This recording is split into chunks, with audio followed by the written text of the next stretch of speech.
I've had Asian girlfriends, so immediately you just see the difference in the femininity. They know how to just take care of a man. And me personally, coming from California, a black woman never did that.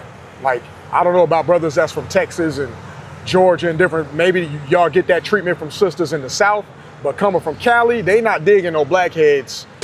When it comes to like locking something down, for me personally, Thailand, man, golly, brother.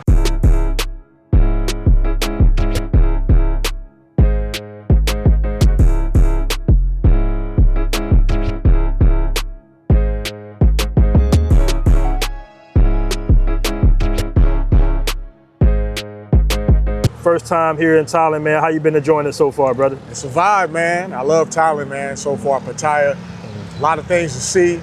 As y'all been here before, you already know what it is. But as a first timer, yeah, man, it's dope. Now, you went to Japan first. What's like the difference you saw in Japan and Thailand so far? Well, I was in Tokyo specifically, man, and to me, Tokyo's like New York City times 10, man. The infrastructure, great. I'm a sushi fan, so great sushi. Dope city, man. Shopping, high end. So, you know, it's pricier. You know what I'm saying? Not as pricey as like LA or New York, but Tokyo's a dope city, man. And then I came to Thailand, bro. Okay. Then I came to Thailand. So, So what's the difference in the prices? Do you feel like Thailand was a little cheaper or more expensive? Yeah, absolutely. I mean, the yen and the baht are like completely different currencies, and exchange rates are way different. So there was times I would be going out in Tokyo and I would spend, you know, a good amount of money, but it wasn't anything like I said, I'm from LA, I've lived in New York, I've lived in Atlanta, I've spent money on a night out before, and there's still no comparison anywhere in Asia, in my opinion. But Tokyo is more expensive than Thailand for sure, Okay. especially with the food. You notice a big difference in the food, and when you're eating your wagyus and doing all of that. That's where you see the price difference for real. You know what I mean? Now, have you been dating out here in Asia so far? Or? I mean, yeah. I mean, I met a couple of shorties out in Japan. You know what I'm saying? I met a girl that was Japanese and Spanish mixed. So her mom was from Madrid, and her dad was Japanese. She was fire, man. You know what I'm saying? She was a baddie, but I would say the Thai women are more of my type over the Japanese women. Why you say that? The bodies are better. I mean, you know, this is just my opinion, but more shapely, more hips, a little more thighs, you know what I'm saying? I like that tan skin tone a little more than the pale or the lighter complexion. Let me just say that with the Japanese women. And Japanese women are just more flatter, you know, but they're very pretty. They more top heavy and a little more flatter on the bottom. So for me, I feel like a Thai or Filipino girl will be more of my physical speed. You know what I'm saying? So South Asia is more like, you feel like that's more your speed? Yeah, Cambodia, Southeast Asia? Vietnam, you know what I'm saying? We're talking Thailand, we're talking the Philippines. I'm from California, man, so all of those girls are in California. I had a Filipino girlfriend in high school, I had a Thai girlfriend in college. Like, you know, with some shape on them. You know what I'm talking about? Thighs, hips. So that's always been my speed coming from where I come from. So, but Japan is a dope city that everybody should try to visit Tokyo for sure, just to see it. It's a sight to see. But when it comes to like locking something down, for me personally, Thailand, man, golly, brother. Okay, so what's the differences you saw pretty much right away in comparing American women to Asian women? So I've seen the difference from like years ago. Like I said, I grew up, like California's got a lot of Asians, hella Asian people. I've had Asian girlfriends. So immediately you just see the difference in the femininity. They know how to just take care of a man. You know, just little things I always remember, even as a young kid in college. I had like my little Filipino girlfriend would pick little bumps on my skin. If she saw a blackhead, she would just like do that and stuff like that. And me personally, coming from California, a black woman never did that. Like, I don't know about brothers that's from Texas and Georgia and different, maybe y'all get that treatment from sisters in the South, but coming from Cali, they not digging no blackheads for the hell of it. You know what I'm saying? Or fixing your room while you in the shower, or they fixing your bed. Like I did, you know, I didn't get that from the sisters coming from Cali, but the Asian girlfriends I had did do those little things. So I've been picked up on that kind of treatment. And then when you come to Asia and you boots to the ground, it's just maximized. It's times 10. Like you really getting, you seeing that treatment like all day, every day. You know what I mean? So yeah, it's night and day, bro. So how's your treatment as a black man in Asia so far? Let's say in Japan and in Thailand, Southeast Asia. Okay, so in Japan, we were in Tokyo, me and Skylar were in Tokyo, and I feel like it's such a big city that they're used to seeing foreigners, they're used to seeing black guys, especially African dudes, in Tokyo. What I'm hearing is Osaka and a lot of those outside cities, they're a little more enamored by brothers in the outside of Tokyo cities, like, you know what I'm saying, Osaka and beyond.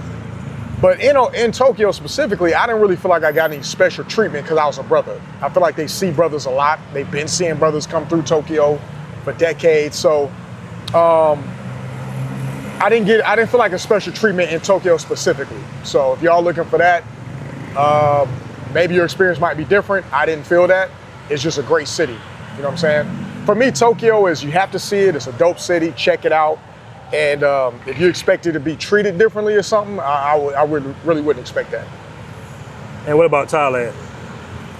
Man, I mean, listen, it's funny because Thailand, especially Pattaya, they're used to seeing brothers over the years, but they love us here. Is what I've been asking specific questions out here, like, do you like brothers? And like when I meet a girl, and they're like, yeah, like, I don't really like the European guys or the Australian guys, the white guys like that. I love the brothers. They'll tell you that straight up.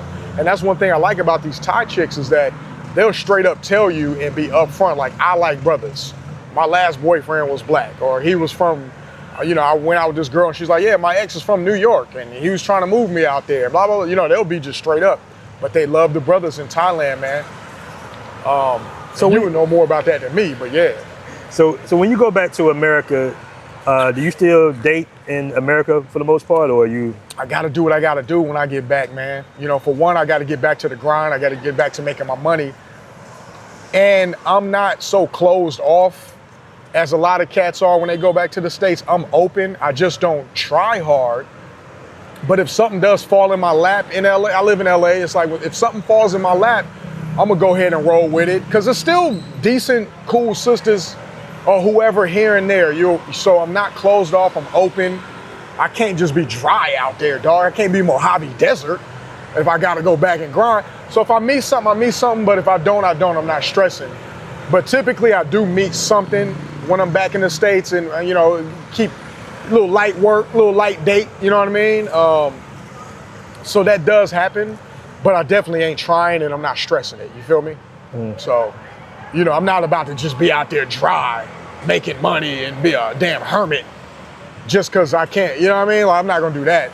But also, so I'm partial about it, you know what I mean? Okay. Yeah, man. And what do you think about all the backlash of the Passport Bros movement? Man, you know what? Since I'm kind of new to the whole, I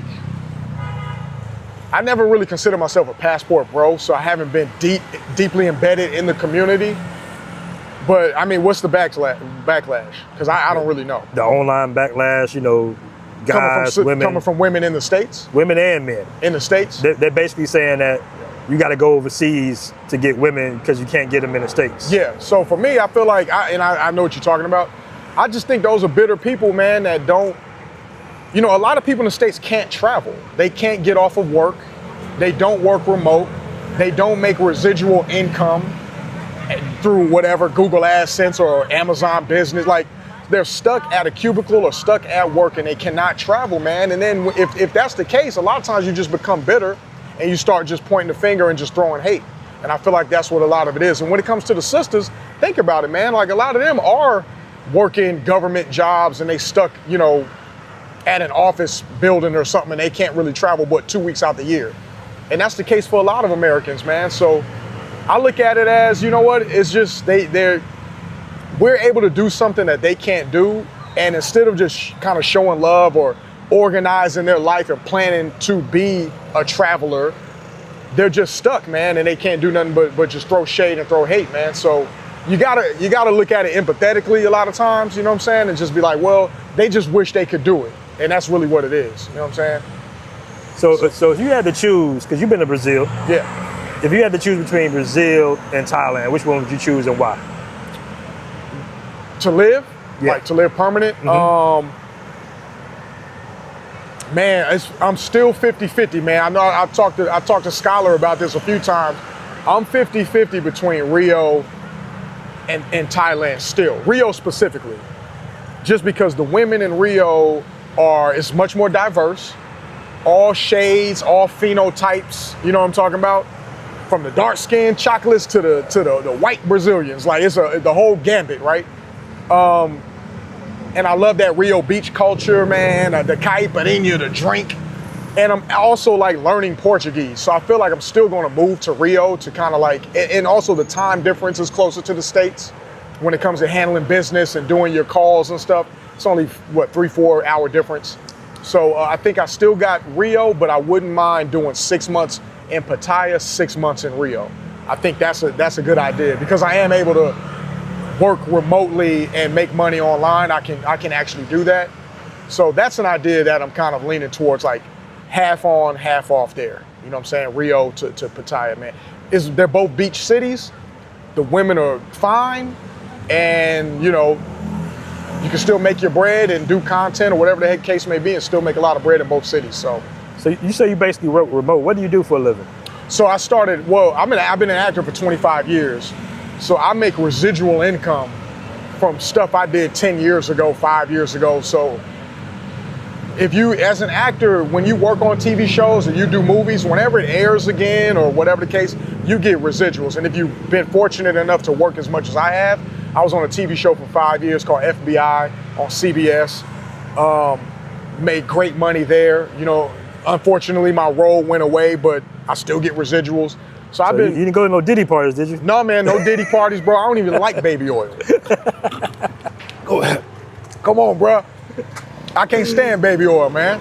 But no Diddy parties, none of that funny business. And that's probably why I'm not a A-list superstar, because I ain't on that funny business, man. That's a whole nother topic for another day. But that's how I've always made my income. Now I'm transitioning into AI, all things AI consulting. I started an AI business to help people kind of scale up their businesses or whatever you're trying to do. I can help implement AI. I'm still in AI engineering school and learning how to build automations and things like that. So that's my new transition that's going to really help me really travel the world and really do things on a fast track with making money with AI consultations and building an AI agency, right? So would you say AI is a good thing to get into? Absolutely, man. Absolutely. Because it seems like AI is going to take so many jobs. So, well, here's the thing, what I would say, because it is overwhelming, it can be daunting, right? Whatever you're good at right now, find out how AI can help you scale up what it is you already do, right? So to tell people, hey man, you got to transition everything to AI, that's a little too harsh and too soon.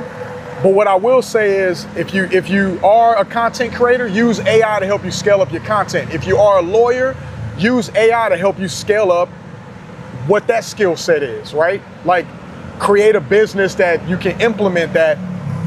So that's really what it's all about. Whatever it is you're good at and whatever you do, implement AI to help you scale. And that's through automations, right? Help just automate your business. You don't no longer need an assistant. You no longer need, X, Y, and Z on a payroll to help you scale. You now have AI. So, and that's just a little tidbit, but that's part of the job that I'm getting into, is helping people, pointing them in the right direction of how they can implement AI into their business. And that's part of AI consulting as well. So that's kind of like what I do. There's a lot of money in that, especially in the future. But also, I can take your hand and guide you into an AI automation for your business, right? So, but yeah, everyone should learn not just ChatGPT, but get on Gemini, get on Perplexity, get on Claude, and really see how you can create these AI assistants that can help you scale up, man. It's big time, yeah. Okay, man. Yeah. Appreciate you coming on, bro. Appreciate you, man. All right, much love. Peace. All right, everybody, check out my channel. Subscribe to it. It's Roshan Franklin, Roshawn Franklin. AI, and I should pop right up. You know what I'm saying? So yeah, subscribe, and you'll see my business, slightedge.ai. That link will be on my channel to check it out if you need AI consultations. Peace.